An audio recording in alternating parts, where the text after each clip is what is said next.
종말의 교회는 어떻게 될 것인가, 이런 제목을 가지고 말씀의 은혜를 함께 나누겠습니다. 하나님의 나라 천국에 대해서 직접 본 성경의 인물들은 5명입니다. 5명. 그 첫 번째는 바로 이사야 선지자.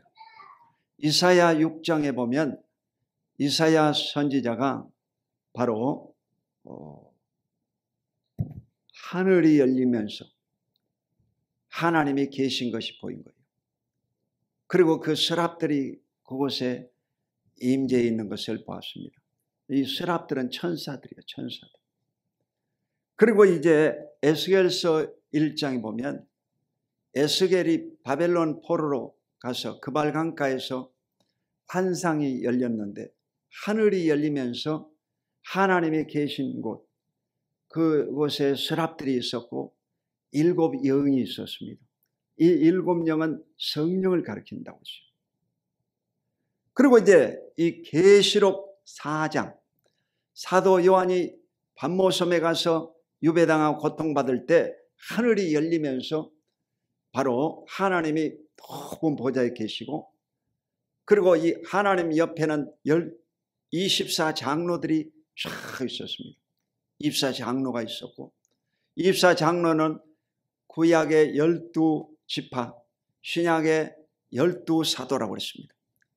그리고 그곳에 이제 이 서랍들, 천사들이 있었고 7 영이 그곳에 같이 있었던 거죠. 이것을 직접 눈으로 보고 확인한 것입니다.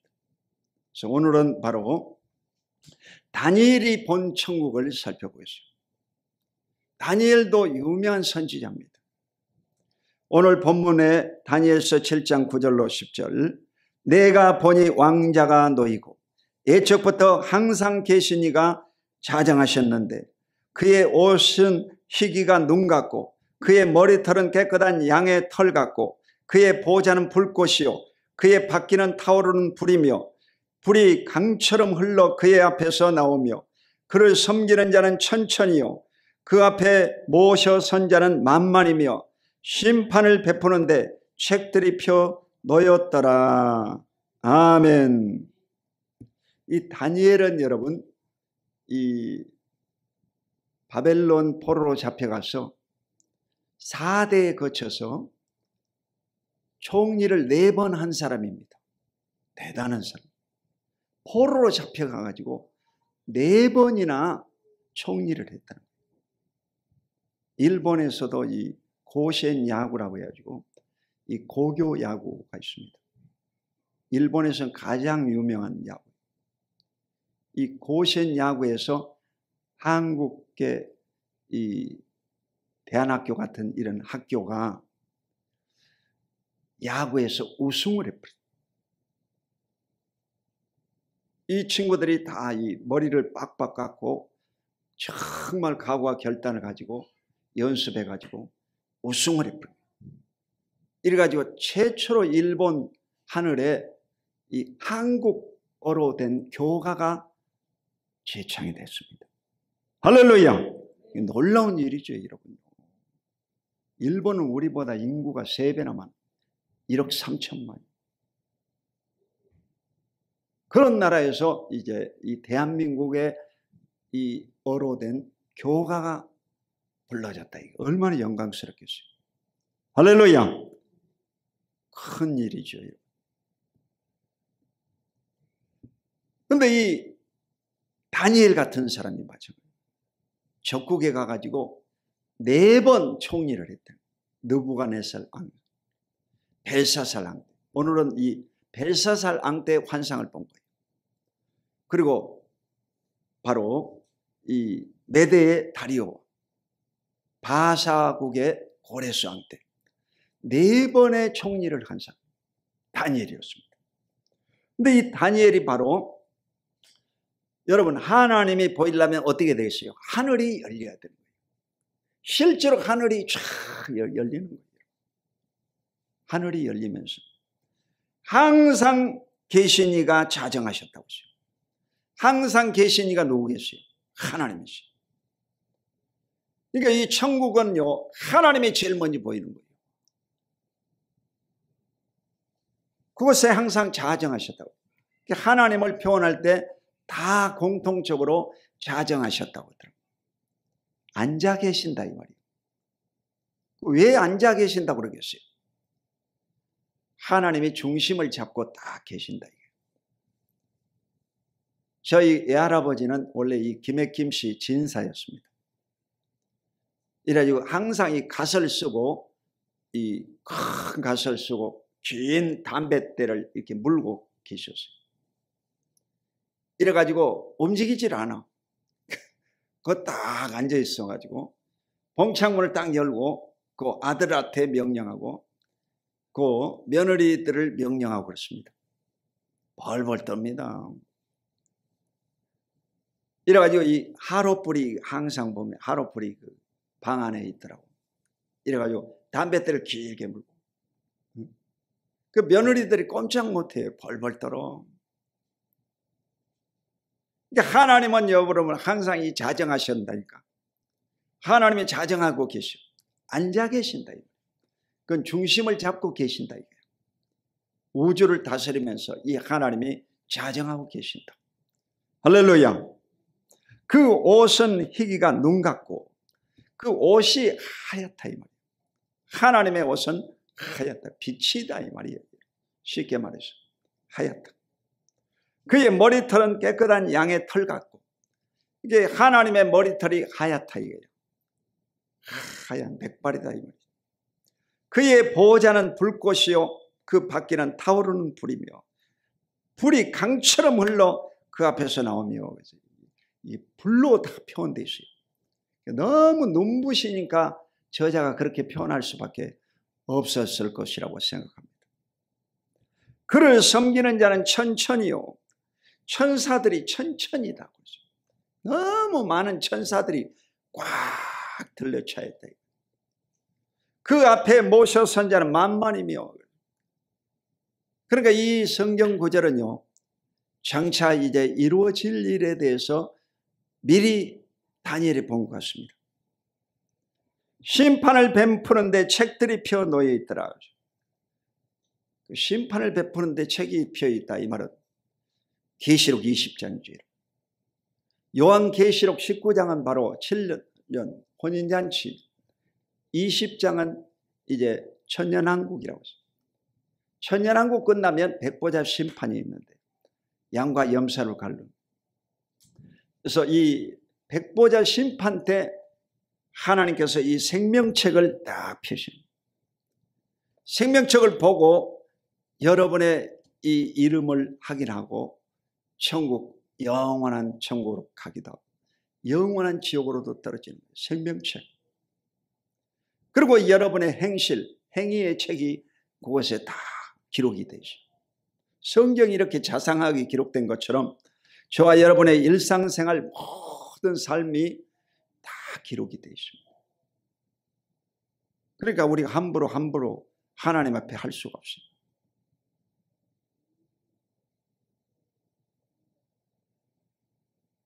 하나님 앞에 죄를 지을 수가 없는 거예요. 왜? 하나님이 다 기록하고 있어요. 여러분 자녀도 이 3, 4대가 복을 받으려면 할아버지 할머니가 잘해야 돼요. 그래야만이 그 자손 3, 4대가 복을 받고, 부모가 잘못하면 3, 4대가 저주받게 됩니다. 어려움을 당합니다. 이러므로 반드시 여러분이 좋은 걸 많이 심으셔서 여러분 후대가 크게 복을 받게 되시기를 예수 그리스도 이름으로 축원드립니다. 자, 두 번째로 이 사도 바울이 본 천국을 살펴보겠습니다. 고린도 후서 12장 2절에 보면 내가 그리스도 안에 있는 한 사람을 아노니 그는 14년 전에 셋째 하늘에 이끌려간 자라. 그가 몸 안에 있었는지 몸 밖에 있었는지 나는 모르거니와 하나님은 아시느니라. 사도 바울은 바로 개종한 그리스도입니다. 원래 유대교 랍비였습니다. 그런데 이 사람이 바로 예수님을 만나고 나서 예수를 전파하는 자로 바뀌어집니다. 그래 하나님께서 그에게 은혜를 베푸사 이 천국을 보는 경험을 하게 만듭니다.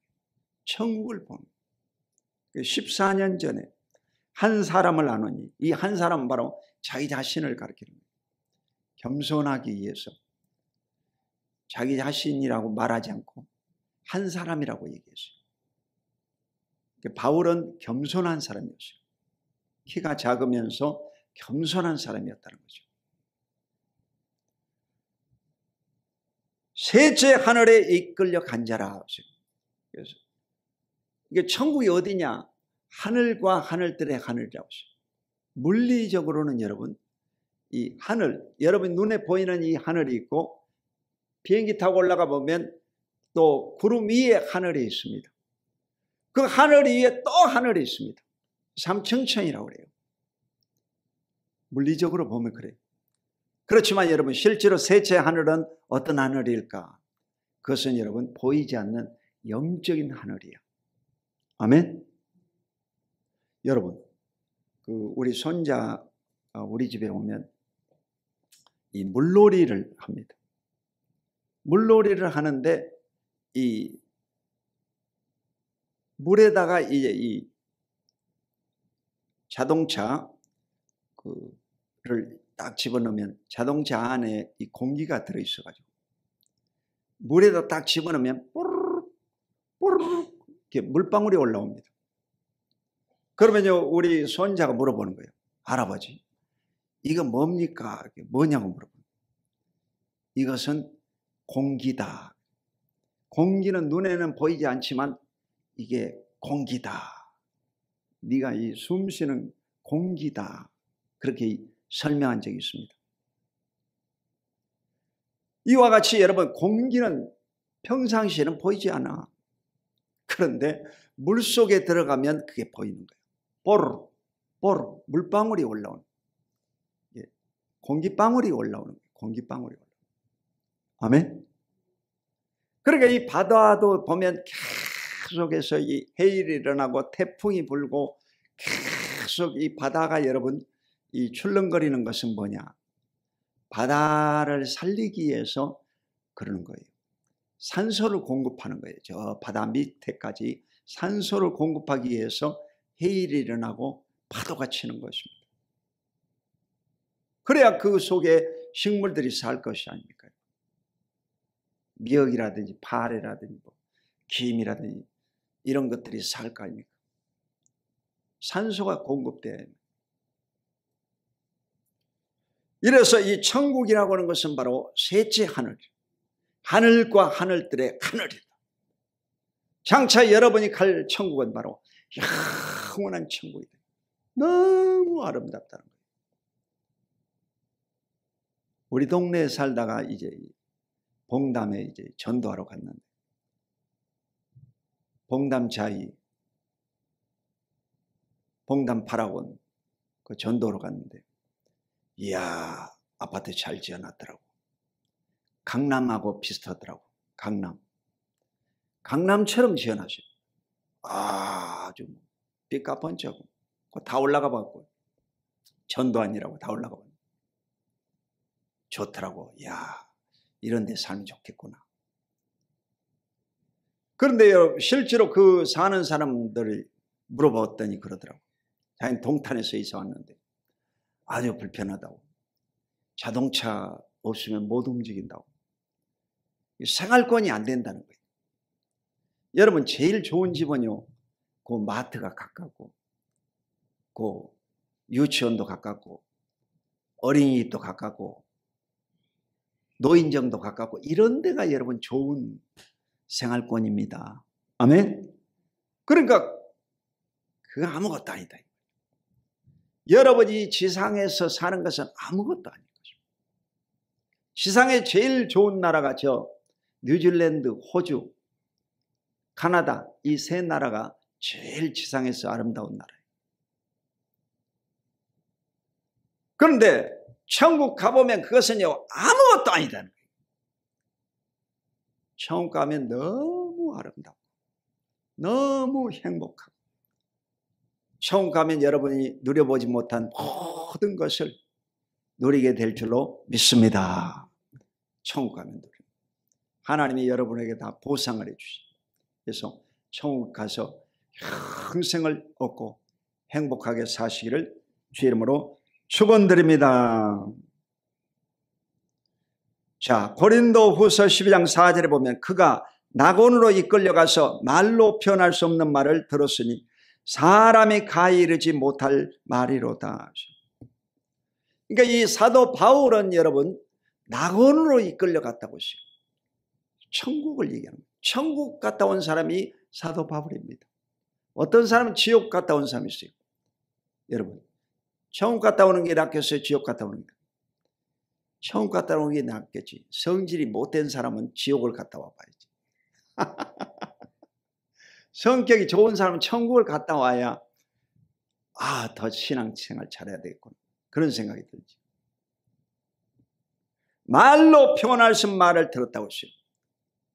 그게 천국 가서 이 하나님의 말씀을 들었는데 말로 표현할 수 없는 말을 들었다. 그럼 뭔 말일까? 천국에 관한 이야기일까? 아니면 심판에 관한 이야기일까? 뭐겠어요, 여러분? 심판에 관한 얘기를 사도 바울이 듣고 와가지고 겁이 잔뜩 났겠죠.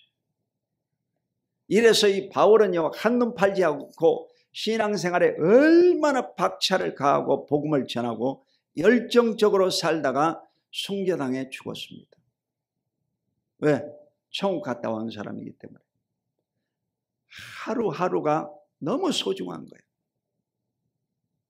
여러분도 지금부터 하루하루는요, 너무 소중한 거예요.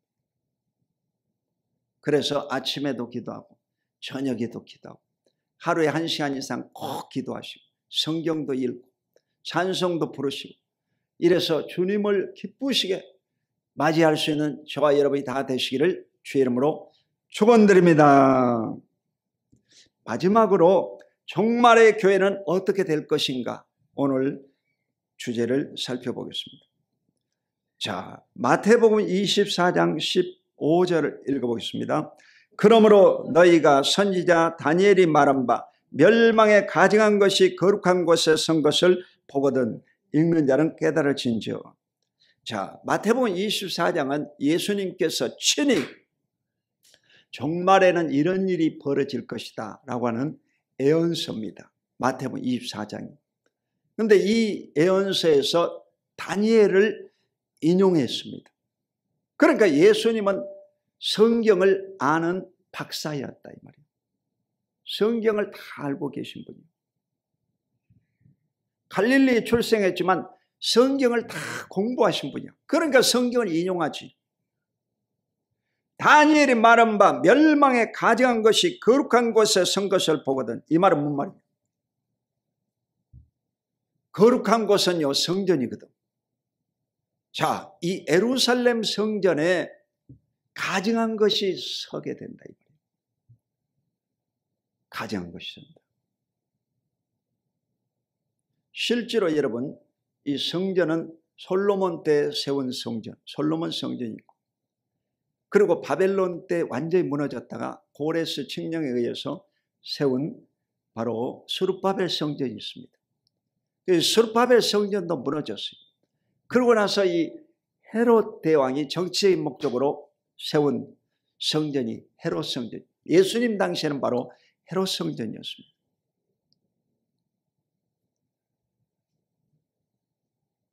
그런데 이 성전에 가증한 것이 서게 된다. 가증한 것이 뭘까? 가증한 것은 여러분 적그리스도를 말합니다. 마지막 때 여러분 예수님을 사칭한 거짓 그리스도가 바로 성전에 나타나게 된다. 그러면 여러분 마지막 때가 됐다 이 말입니다.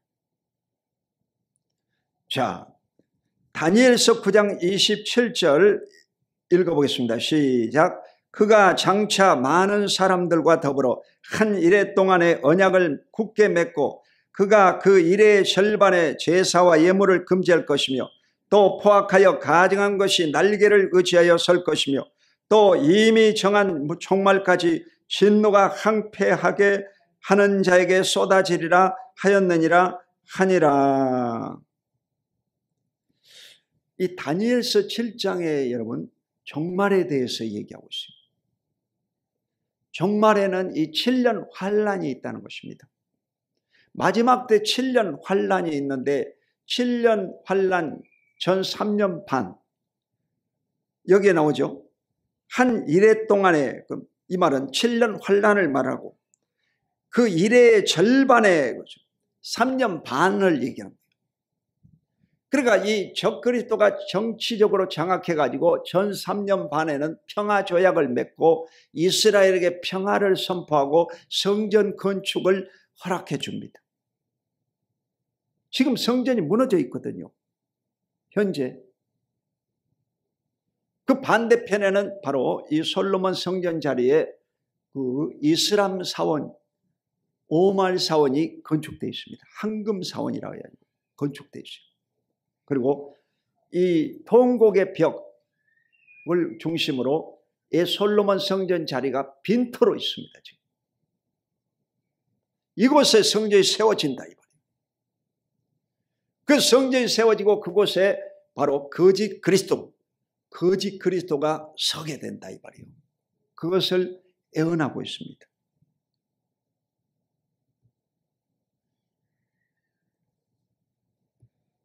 또 이미 정한 종말까지 진노가 항폐하게 하는 자에게 쏟아지리라 하였느니라. 그러니까 이 계시록 6장에 보면 바로 7인 재앙이 떨어집니다. 마지막 때는 여러분 7년 환란이 있는데 7인, 7나팔, 7대접, 37에 21, 21가지의 재앙이 떨어지는 거예요. 코로나도 그 중에 하나의 재앙입니다. 일본 오염수에 의해서 그냥 이 바다가 오염된 것도 하나의 재앙입니다. 다 성경에 나와 있어요. 바로 이 후 3년 반에 될 일은 바로 이 네 말이 등장하는데 첫 번째 말이 바로 흰말이야. 이 흰말이 여러분요 보통 그리스도라고 생각하는데 그렇지 않습니다. 여기에서 나오는 흰말은 바로 적그리스도를 얘기합니다. 예수님을 가장한 그리스도가 성전에 나타난다 이게. 이것이 바로 7년 환란 후 3년 반이 시작된 증거다는 것입니다. 그래가지고 이 적그리스도가 제사와 예물을 금지할 것이며 그랬어요. 제사와 예물을 금지한다 이 말은 뭐냐? 예배 드리는 것을 차단시켜버리겠다. 그러니까 공산주의자들이 정권을 장악하면 예배를 막아버렸잖아요. 코로나 3년 동안 여러분이 다 경험했잖아.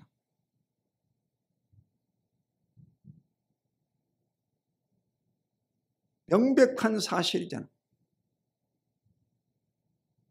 그러니까 앞으로도 여러분요, 여러분에게 예배 드리지 못할 날이 곧다고 합니다. 그럴지라도 여러분은 목숨 걸고라도 예배를 드리고 하나님 앞에 영광 돌리시기를 주 이름으로 축원드립니다. 여러분, 우리 교회는 사람이 안 나와서 문제가 되고 북한에서는요, 그 라이브로 정말 목사님의 설교를 듣고 예배 드리기를 소원하지만 그들은요 못 드리고 있습니다. 새벽 늦게 이불 무름쓰고 부모님 모르게 라디오 듣고 그들이 예배 드리고 있습니다. 사실입니다. 그러니까 마지막 때는 여러분 이 예배를 사탄이요 막아버립니다. 이래서 성경을 여러분 많이 외워놔야 되는 거예요. 성경을 많이 외워가지고 성경책이 없더라도 여러분이 성경을 묵상할 수 있을 정도 실력이 돼야 됩니다. 연세 드신 분들은 그냥 사시다 천국 가도 되지만 젊은 사람들은요 성경을 많이 읽어놔야 돼요. 눈이 좋을 때 성경을 많이 읽어놓고 성경을 암송해 놔야 된다. 이래가지고 하나님을 늘 사랑하고 참미하는 여러분 되시기를 예수 이름으로 축원드립니다. 이 붉은 말은 바로 전쟁을 뜻하고 검은 말은 기근을 뜻하고 청황색 말은 온역과 전염병을 뜻하는 거예요. 마지막 때 다 이런 일들이 지금 벌어지고 있습니다. 이스라엘 안에서 지금 여러분 하마스하고 그 전쟁이 지금 계속되잖아요.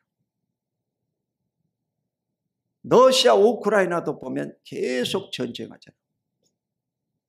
근데 실질적으로 여러분 그 양대 산맥이 있습니다. 무기를 팔아먹고 사는 나라들이 바로 미국과 러시아인데, 러시아는 전쟁을 통해서 지금 경제가 호황이라고 그래요. 아주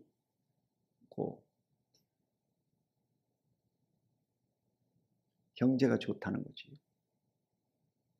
지지율이 높고. 근데 미국도 마찬가지예요. 미국도 전쟁을 해야지 살아남는 나라예요.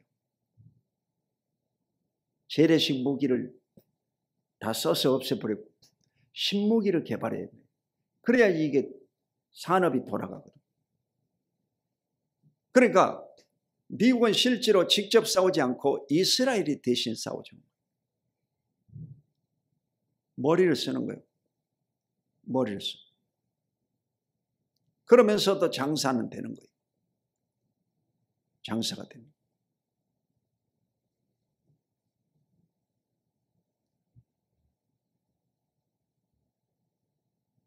자, 마태복음 23장 38절. 보라, 너희 집이 황폐하여 버려진 바 되리라. 이 이스라엘을 가리킵니다. 너희 집은 바로 이스라엘을 가리킵니다. 이스라엘은 황폐하여 버려진 바 되리라. 예루살렘이 멸망할 것을 예수님이 예언하셨습니다. 그래 실제로 이러면 이 예루살렘이 멸망당합니다. 마태복음 24장 1절로 2절 시작. 예수께서 성전에서 나가서 가실 때 제자들이 성전 건물들을 가리켜 보이려고 나오니 대답하여 이르시되 너희가 이 모든 것을 보지 못하느냐. 내가 진실로 너희에게 이르노니 돌 하나도 돌 위에 남지 않고 다 무너뜨려지리라. 성전이 파괴될 것을 말씀. 실제로 예수님이 예언하고 나서 AD 70년에 노마 디도 장군의 공격으로 예루살렘 성이 불타버렸습니다. 성이 불타버렸어요. 원래 이 중동 지방에는요, 이 다 산 위에 도시가 건설되어 있습니다. 그리스 아테네도 마찬가지예요. 다 도시가 그 산꼭대기 있어요. 왜 그러냐? 산꼭대기 있어야 그 공기도 좋고 이 적으로부터 침입을 막고 그렇습니다. 이 밑에 있는 땅들은요, 전부 안 좋은 땅이에요. 이래서 전부 무너지리라. 예수님이 예언한 것이 그대로 다 이루어지고. 그러니까 이 성경 말씀은 여러분 예언서입니다. 이 구약 성경은 오실 예수님에 대해서 예언한 것이고 신약 성경은 오신 예수님에 대해서 예언한 것이고 장차 오실 예수에 대해서 예언한 것이 바로 묵시록, 요한계시록입니다. 아멘. 그러니까 이 성경을 읽어보면요, 미래에 될 일에 대해서 다 우리가 알게 되는 거예요. 인간이 어디서 와서 왜 살며 어디로 가는지를 다 알게 되는 거예요. 그러니까 강초 목사 가만가만 설교하고 이렇게 하면 얼마나 좋겠어요. 근데 어쩌다가 막 성질이 나고 막 화가 나고 그래요. 왜 그러겠어요? 예언서이기 때문에 그래요. 예언서이기 때문에. 예언서이기 때문에. 이사야 선지자는 여러분 빨개 벗고 3년을 살았어요. 이사야 선지자는 제사장의 아들이었고 아주 여러분 당시에는 부유층 자녀였잖아요. 그런데 이사야 선지자 빨개 벗고 3년 동안 예언을 했어요. 왜 그러냐? 예루살렘이 멸망받을 것을 몸으로 보여준 겁니다. 그러니까 신의 감동이 되면요, 화가 날 때도 있고 웃을 때가 있고 그런 거죠. 항상 부드럽고 이러면 그건 신의 감동된 사람이 아니죠. 가짜지고 인본주의자죠.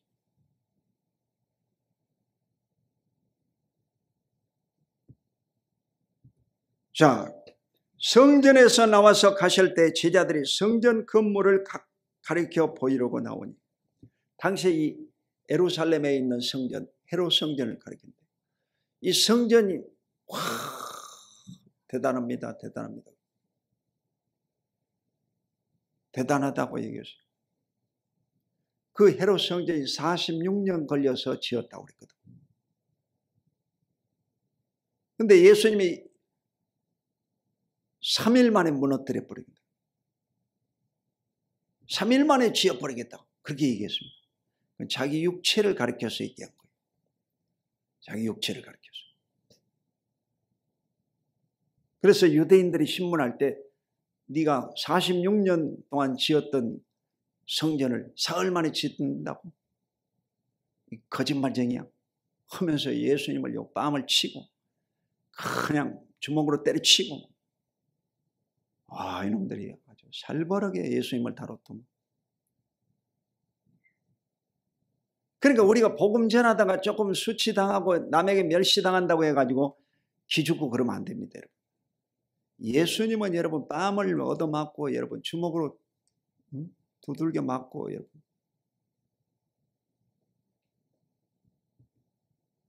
십자가 처형받고 죽으신 분이 예수님이잖아.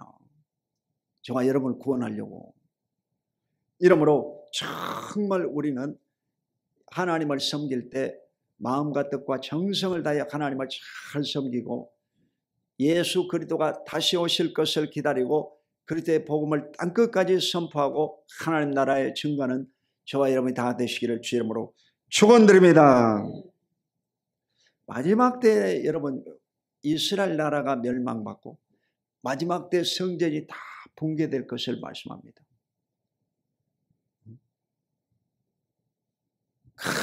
큰 성전, 그걸 성전이라고 하지. 성경에서 말하는 성전은 그런 성전 아닙니다. 성경에서 성전이라고 하는 것은 예루살렘 성전 하나밖에 없습니다. 예루살렘 성전. 예루살렘 성전을 성전이라고 합니다. 나머지는 성전이라고 부르지 않습니다. 우리가 성전이라고 부르는 거지. 성경에 나와 있는 성전은 예루살렘 성전 하나를 성전이라고 합니다.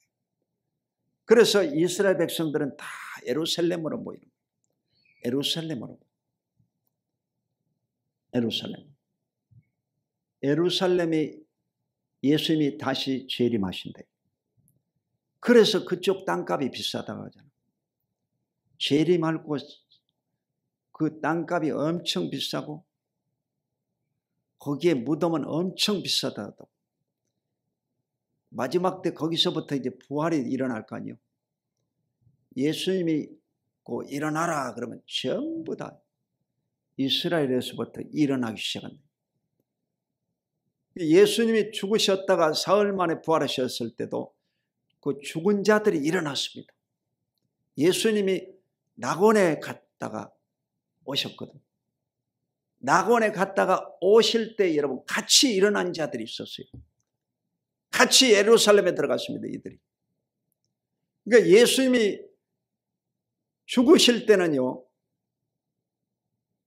죄인의 몸을 가지고 죽으신 겁니다. 십자가 처형받을 때는 죄인의 몸으로 죽으신 거예요. 그러면서 내가 다 이루었다. 타탈레스타이. 내가 빚 다 갚았다.